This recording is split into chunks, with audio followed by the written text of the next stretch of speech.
Hey guys, the Common Man here. So today I'm going to be giving my full review of this very nice knife here, the Spyderco SpyMyto. So this thing has been just a total joy to carry. I've really enjoyed carrying this thing. And it's funny when I first saw it.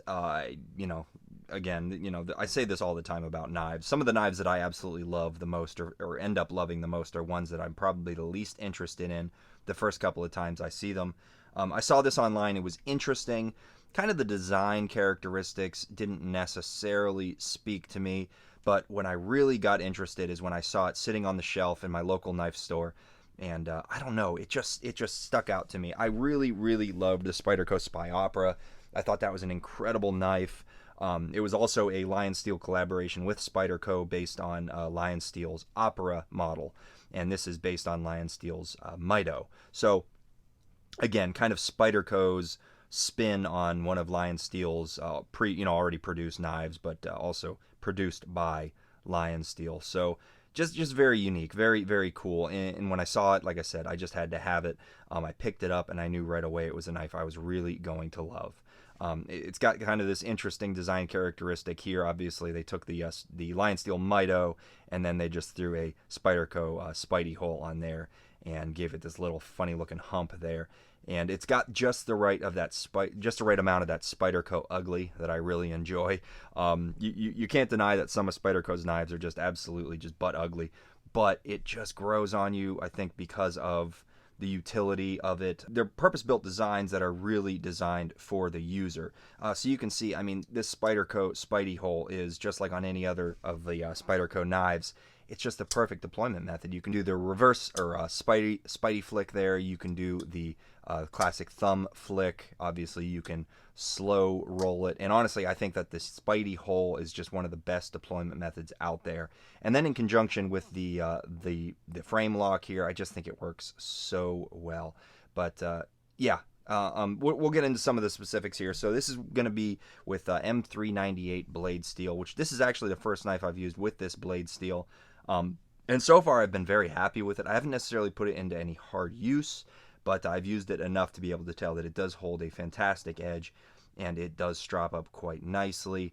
I did get it and it was very sharp, but when I put this to a strop, it was just absolutely shaving sharp, and it's held that edge very well.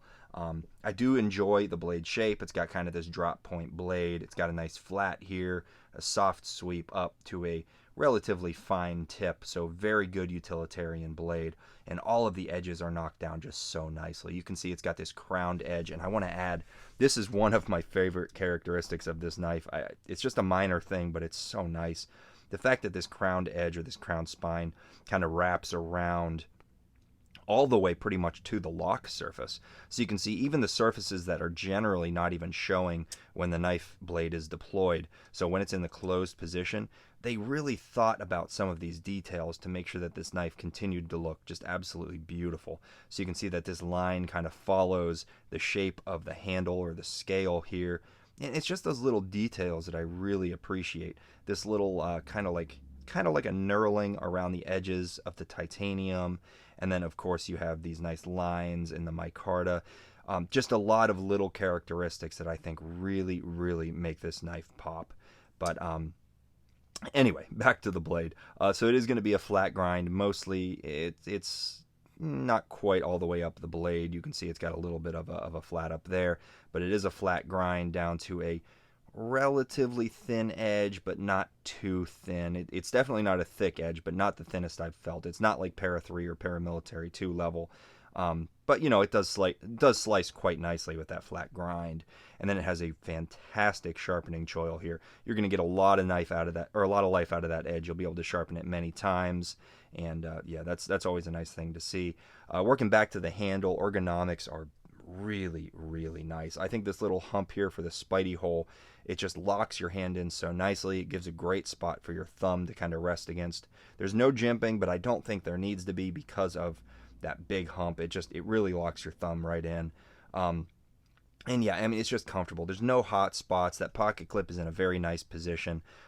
If anything might bother you, maybe this end right here where it kind of meets your hand, kind of in this area. But honestly, it's just, I would not call it a hot spot. It really is such a comfortable knife. and you really only kind of have one grip position. Just like this, you're kind of already choked up on the blade. You know, the size of the handle is so close to the size of the blade that I don't know. It's such a natural position to have your hand, and it really feels like an extension of your hand when you're using it for cutting tasks. I think it's designed perfectly as far as that goes. So yeah, ergonomics are fantastic. I think just overall, guys, this knife is just so good looking.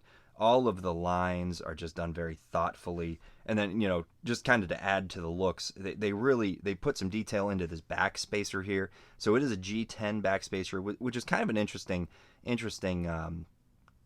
material to use, and you can see they're using a lot of different materials here. They've got titanium. This is a solid piece of micarta for this show side scale, and then the backspacer is G10. So in the same knife, you've got titanium, G10, and micarta, which, yeah, it's just, I think it's very unique. And honestly, this backspacer is just beautiful. I love the fact that you can see through it. It's kind of got a very unique milled design with that line kind of running through the center. And then the way the pocket clip connects is very unique as well. So that G10 backspacer actually has a little metal insert that slips into it, and this screw threads right into that insert. And this pocket clip, because of the design, you can actually easily flip it over, and this is a reversible pocket clip, and you know, you don't have to worry about any weird little cutouts that are exposed when the pocket clip is in one side or the other. It really has a very clean design regardless of which side you put that pocket clip on. So very, very well thought out. But back to the size of this knife. Like I mentioned, the size is in my opinion, like perfect. This is kind of, we're actually going to go ahead and pull a couple of knives out here for a size comparison. So you can see this is a Spyderco Para 3. Size-wise, it's very close to the Spyderco Para 3. So if you like this size of a knife, but maybe even a little bit more blade would sound good to you, I really think this is going to be a good knife size for you. And then we'll go ahead and show it up against, obviously, that thing's big brother, this Spyderco Paramilitary 2. So you can see it's definitely smaller than the Paramilitary 2, very similar to the Para 3. And then another knife that you're probably familiar with is going to be the Civivi Elementum. So it is definitely a little bit bigger than the Elementum. We'll go ahead and get a length on the blade here. So measuring the blade, it comes in, cutting edge is about 3 1/4, and yeah, the full blade length is just a hair over that, but cutting edge at 3 1/4, so plenty of cutting edge there. This really is going to be an excellent EDC size, and you know, what I kind of carry this knife for, what I've used it for, is sort of nicer occasions, because this to me is maybe not like a gentleman's folder, which, you know, I have other knives that I would carry if I'm looking for like a gentleman's folder, but this is definitely kind of a nicer looking knife that would be for I don't know, like a date night, or if I'm going out to dinner with my wife or something. This is a very nice knife to carry because it just has that classic kind of classy feel to it. Lionsteel really does a good job with making some classy knives, and they've definitely carried that well into this knife here.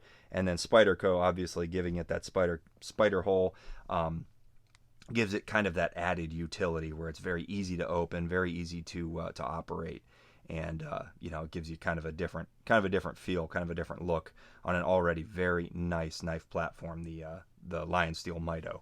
But anyway, guys, I mean, overall, I don't really have too much else to say. You know what? Actually, before we end this, I do want to mention it's very interesting.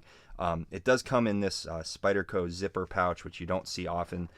This is the first Spyderco knife I've purchased that comes in a zipper pouch, but this is literally all you get. It comes in a pouch. You got the tag there, and then a little bit of goodies in here. Oh, and one thing I actually forgot to mention, which is a big thing. To some of you, this knife may have looked a little funny, and the reason is I took the flipper tab off. So this actually did originally come with a flipper tab that's attached right there, and in my opinion looked a little goofy and did not really work well for me.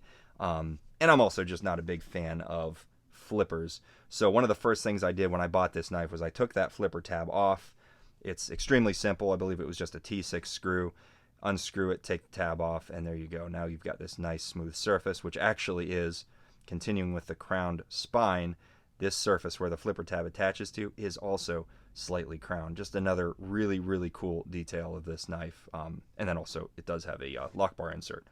But anyway, you have the option to remove that flipper tab, which I think is just awesome. I was really happy to see that. So just keep that in mind if you do see this. If you don't like flippers, you can just take this right off. Anyway, guys, I mean, that's really it. It's an excellent knife. I would highly recommend it. Disassembly, reassembly was very easy. It went very well. Unfortunately, blade centering, I can't get any better than that. That's certainly acceptable for me, but it's a little bit off for anyone who is really nitpicky about that. But, you know, keep that in mind. You might have that issue with this knife.